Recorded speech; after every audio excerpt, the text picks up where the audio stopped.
તો બંગાળની ખાડીની વરસાદી સિસ્ટમ અરબ સાગરમાં આવી અને ફરીથી મજબૂત થતા અને ફરીથી ગુજરાત પર આવી રહી છે, ત્યારે સૌરાષ્ટ્ર ગુજરાતમાં આગામી 72 કલાકમાં કયા વિસ્તારમાં પડશે ભારે વરસાદ? તારીખ 18ના તાજા હવામાન સમાચાર મુજબ જોઈએ તો અંબાલાલ પટેલ દ્વારા ફરી એક વખત ભારે વરસાદની આગાહી કરવામાં આવી છે. મિત્રો, વિડીયો પૂરો જોવા વિનંતી.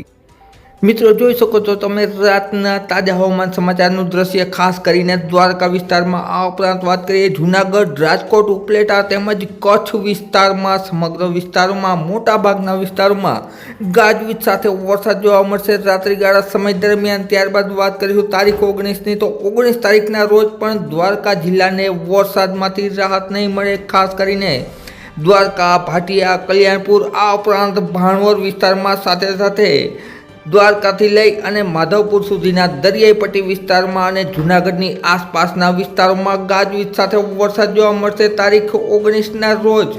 ત્યારબાદ આપણે વાત કરીશું 19 તારીખ અને બપોરના તાજા હવામાન સમાચાર મુજબ જોઈએ તો ખાસ કરીને બપોરના સમયે અને સાંજ દરમિયાન ફરીથી વરસાદનું વર્ણન છે. ખાસ કરીને ભાવનગર વિસ્તારમાં તેમજ સાથે સાથે અમદાવાદ વિસ્તારમાં, ઉપરાંત રાજકોટ તેમજ મોરબી, ઉપરાંત વાત કરીએ જૂનાગઢ, ત્યારબાદ વાત કરીએ અમરેલી તેમજ ગીર સોમનાથ વિસ્તારમાં છે એ વરસાદ થોડો ઘણો શિફ્ટ થશે તારીખ 19ના રોજ સાંજના સમયે.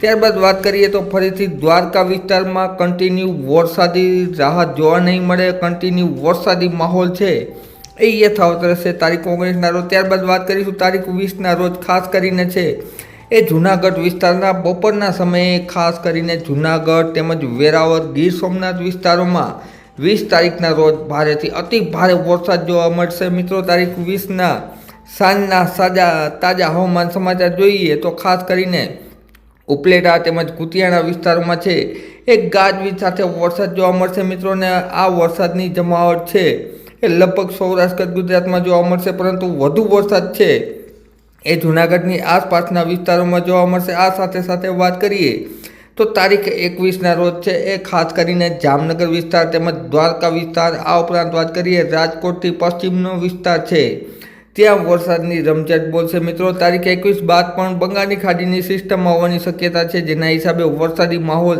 અને વરસાદી એક્ટિવિટી જોવા મળશે. મિત્રો, વિડીયો જોવા બદલ ખૂબ ખૂબ આભાર.